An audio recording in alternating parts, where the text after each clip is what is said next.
이 콩을 잘못 드시면 뼈가 녹습니다.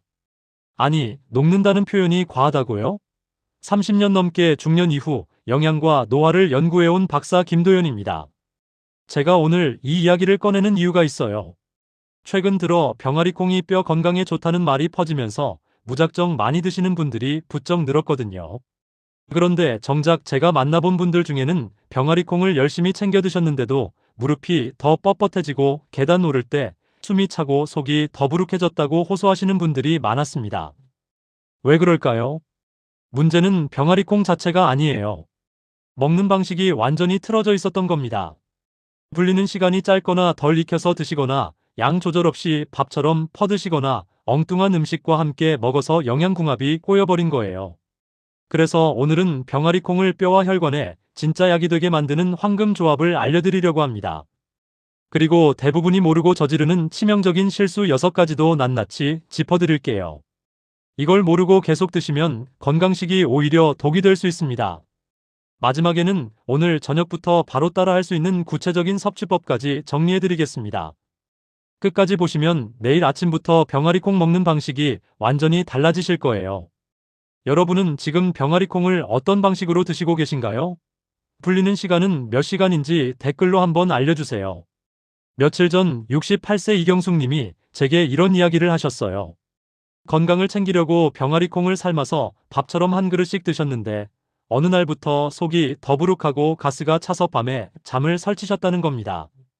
처음엔 그냥 소화가 안 되나 보다 하고 넘기셨대요. 그런데 시간이 지나니까 계단을 오를 때 무릎이 욱신거리고 숨이 차는 날이 점점 늘어나더래요. 분명히 몸에 좋다고 해서 먹기 시작한 건데 오히려 몸이 더 무거워지니까 내가 뭘 잘못하고 있나 겁이 덜컥 나셨다고 하셨습니다. 혹시 지금 이 이야기가 남 얘기처럼 안 들리시는 분 계신가요? 사실 이런 분들이 정말 많아요. 좋다는 음식을 열심히 챙겨 드시는데 정작 몸은 점점 더 불편해지는 거예요. 이경숙님의 식사 기록을 하나씩 살펴보니 불리는 시간도 너무 짧았고 덜 익힌 날도 있었고 무엇보다 같이 먹는 음식 궁합이 완전히 반대로 가고 있었습니다. 콩은 좋은데 먹는 방식이 콩의 장점을 다 막아버리고 있었던 거예요. 그래서 제가 불리는 시간과 조리법을 바꾸고 함께 먹는 조합을 딱 맞춰드렸더니 일주일 만에 속이 편해지고 아침에 몸이 가벼워졌다고 연락이 왔어요. 이 이야기를 끝까지 들어야 전체 흐름을 알 수 있습니다. 혹시 아직 구독과 좋아요를 누르지 않으셨다면 지금 바로 눌러주세요.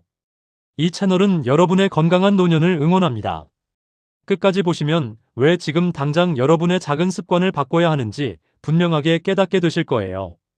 마지막에 나올 단 하나의 실천법을 놓치시면 지금까지 드신 병아리콩이 전부 헛수고가 될 수도 있습니다. 그럼 이제부터 뼈와 혈관이 동시에 약해지는 흐름을 끊는 핵심 포인트를 하나씩 짚어보겠습니다. 많은 분들이 병아리콩이 좋다는 말만 듣고 무작정 드시기 시작하세요. 그런데 아무리 좋은 음식도 먹는 방법이 틀리면 독이 됩니다. 지금부터 제가 말씀드리는 6가지 실수 중에 하나라도 해당되시면 오늘부터 바로 바꾸셔야 해요. 이걸 모르고 계속 드시면 병아리콩을 아무리 오래 드셔도 효과를 못 보실 수 있습니다. 먼저 가장 흔한 실수가 덜 불리고 덜 익히는 습관입니다. 병아리콩은 다른 콩보다 껍질이 단단해서 속까지 물이 스며들 시간이 꼭 필요해요. 그냥 대충 몇 시간 불려서 끓이면 겉은 익어도 속은 딱딱한 상태로 남아있을 수 있습니다. 이렇게 덜 익은 콩을 드시면 소화가 안 되는 정도가 아니에요. 배에 가스가 차고 속이 뒤틀리고 심하면 밤새 화장실을 들락거리게 됩니다. 실제로 한국식품연구원에서 발표한 자료를 보면 콩류에 남아있는 소화방해 성분은 충분한 불림과 가열 과정을 거쳐야 줄어든다고 되어 있어요. 70세 강성호님은 바쁘다는 이유로 3시간만 불리고 끓여서 드셨다가 그날 밤 배가 빵빵하게 부풀어서 잠을 한숨도 못 주무셨어요. 다음날 아침까지 화장실을 들락거리셨다고 하셨습니다. 그래서 실천 방법은 찬물에 최소 8시간에서 12시간 충분히 불리고 푹 익혀서 손가락으로 눌렀을 때 부드럽게 으깨질 정도로 드시는 겁니다. 여름철이나 더운 날엔 실온에 두면 콩이 상할 수 있으니까 반드시 냉장고에서 불려주세요. 여러분은 평소 병아리콩을 몇 시간 정도 불리고 계신가요? 두 번째 실수는 과하게 많이 먹는 겁니다. 좋은 음식이라고 해서 많이 먹을수록 좋은 게 아니에요. 특히 60대, 70대가 되면 젊을 때와 소화력이 완전히 달라집니다. 위에서 음식을 분해하는 힘도 약해지고 장에서 영양분을 흡수하는 능력도 떨어져요. 이런 상태에서 단백질과 식이섬유가 풍부한 병아리콩을 한꺼번에 많이 드시면 소화기관에 과부하가 걸립니다. 대한노인의학회에서 발표한 연구를 보면 고령층은 과한 단백질과 섬유질 섭취가 오히려 소화 불편감을 키울 수 있다고 되어 있어요. 62세 윤미선님은 빠른 변화를 기대하면서 하루 종일 병아리콩을 간식처럼 드셨어요. 출출할 때마다 한 줌씩 집어 드시다 보니 하루에 거의 두세 줌을 드신 거예요. 그랬더니 속이 더부룩하고 가스가 차서 밤에 잠을 설치셨습니다. 실천 방법은 하루 30g에서 50g 정도 한 줌으로 시작하는 거예요. 처음부터 욕심내지 마시고 일주일 정도 드셔보면서 내 몸이 어떻게 반응하는지 살펴보세요. 몸이 편하면 그때 조금씩 늘리시면 됩니다. 지금 드시는 양이 한 줌을 넘지는 않나요? 세 번째는 보관을 대충 하는 문제입니다. 병아리콩을 사서 그냥 봉지째 선반 위에 올려두시는 분들 많으시죠? 그런데 콩류는 습기와 온도에 굉장히 민감해요. 특히 여름철에 습한 곳에 오래 두면 눈에 보이지 않는 곰팡이가 생길 수 있습니다. 이 곰팡이에서 나오는 독소는 물에 씻거나 끓여도 완전히 없어지지 않아요.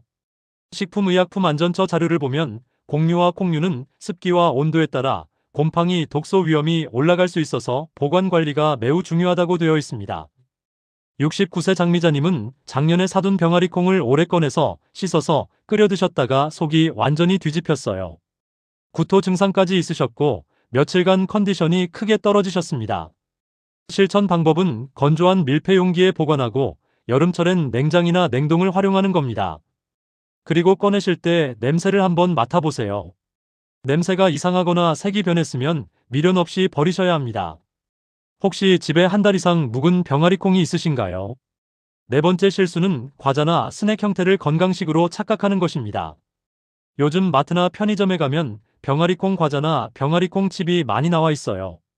포장지에 단백질이 풍부하다, 식이섬유가 들어있다, 이런 문구가 써 있으니까 건강한 간식이라고 생각하시기 쉬워요.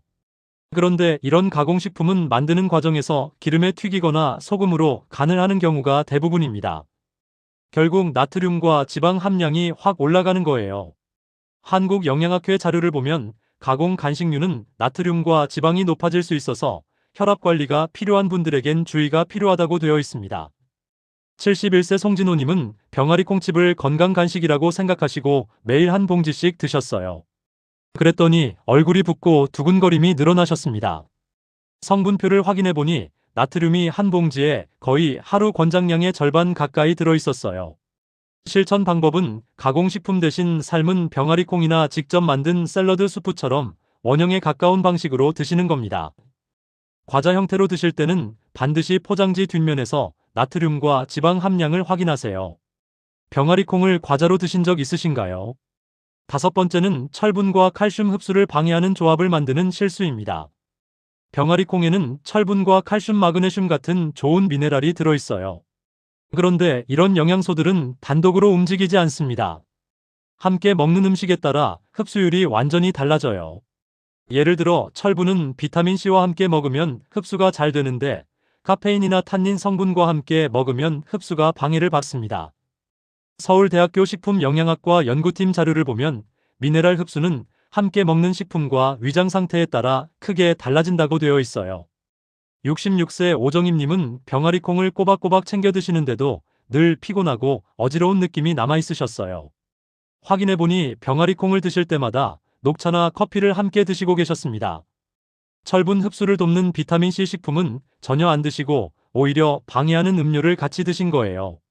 실천 방법은 병아리콩을 드실 때 레몬즙을 뿌리거나 토마토 피망 같은 비타민C가 풍부한 식재료를 곁들이는 겁니다.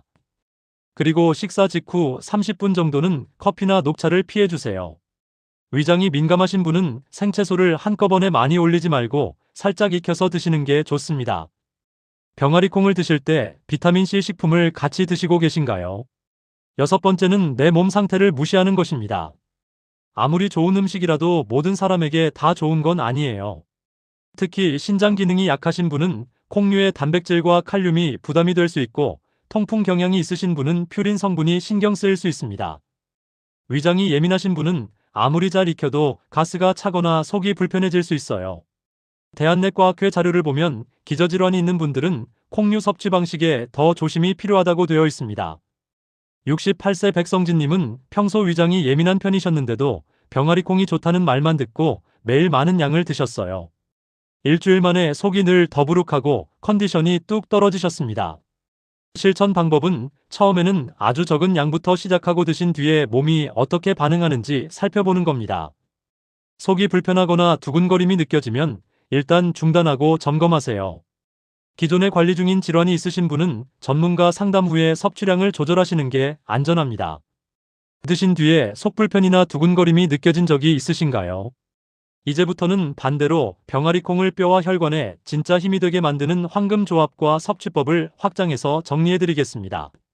첫째, 뼈를 위한 조합은 병아리 콩과 검은 깨입니다.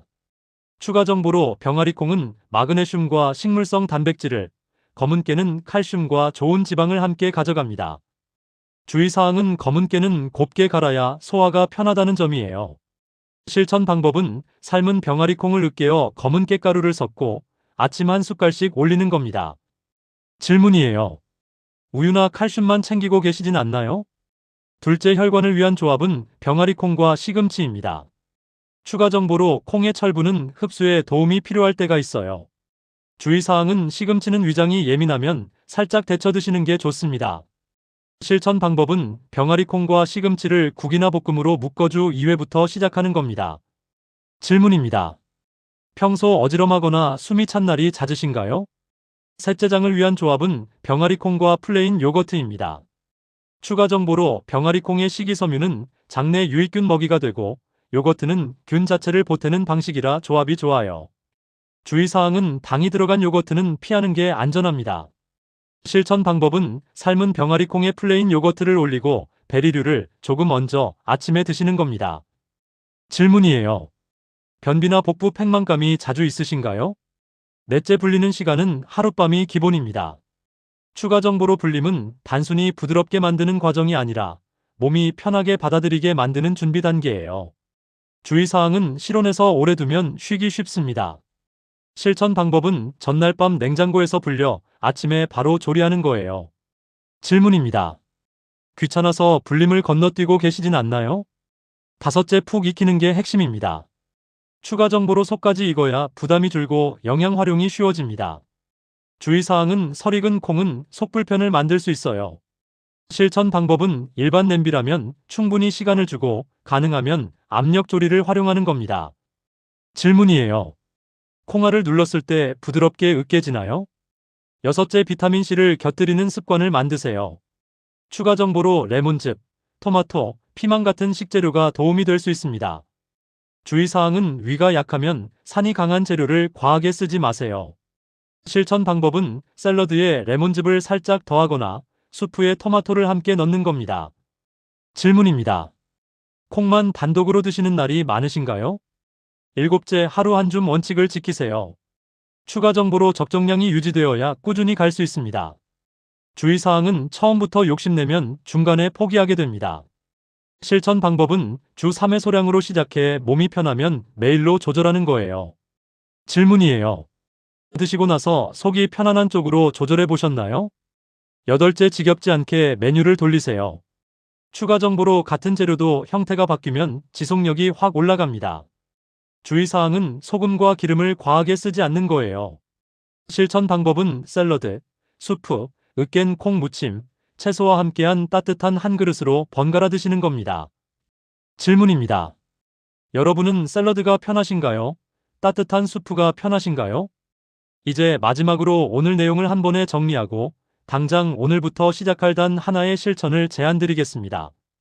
오늘 이야기의 핵심은 단순합니다. 병아리 콩은 뼈와 혈관에 도움이 될 수 있지만 그냥 먹으면 오히려 손해가 될 수 있다는 점이에요. 많은 분들이 건강을 위해 콩을 챙기면서도 불림과 조리, 양 조절, 그리고 함께 먹는 궁합을 놓치고 계십니다. 잘못된 상식은 병아리 콩은 많이 먹을수록 좋다는 생각이고 올바른 관리는 하룻밤 충분히 불리고 푹 익혀서 하루 한 줌을 지키며 내 몸에 맞는 황금 조합으로 꾸준히 가는 겁니다. 관리를 놓치면 속이 더부룩해지고 가스가 차고 어떤 분들은 컨디션이 떨어지면서 건강식이 부담으로 바뀔 수 있어요. 반대로 제대로 관리하면 아침에 몸이 한결 가벼워지고 걷는 힘이 붙고 식사 후 불편감이 줄어드는 변화를 느끼는 분들이 많습니다. 저는 30년 동안 식생활을 연구하면서 결국 건강을 바꾸는 건 거창한 보약이 아니라 매일 반복하는 작은 습관이라는 걸 가장 많이 확인했습니다. 그래서 오늘 당장 드릴 단 하나의 제안은 이겁니다. 내일 아침을 위해 오늘 밤 병아리콩을 냉장고에 불려두세요. 그리고 내일은 삶은 병아리콩에 검은 깻가루를 한 스푼 섞어 한 줌만 드셔보세요. 그게 시작입니다. 다음 영상에서는 병아리콩과 함께 먹으면 오히려 혈관에 부담이 될 수 있는 의외의 음식 조합도 정리해서 알려드리겠습니다. 여러분은 내일 아침 병아리콩을 어떤 조합으로 시작해보고 싶으신가요?